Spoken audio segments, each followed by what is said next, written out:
Divide 6,852 by 2. 6,852 is dividend. 2 is the divisor. First digit of dividend, 6. We will divide by divisor 2. 6 divided by 2 is 3.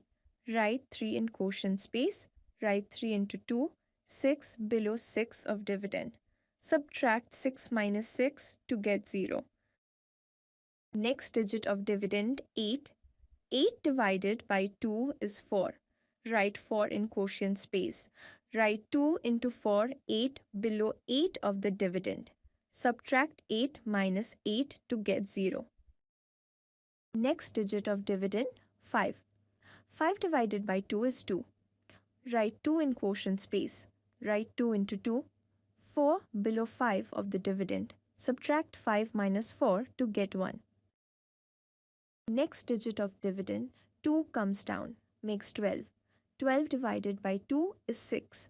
Write 6 in quotient space. Write 2 into 6, 12 below 12 of dividend. Subtract 12 minus 12 to get 0. Division is complete. Quotient is 3,426. Remainder is 0. 3,426 is the answer.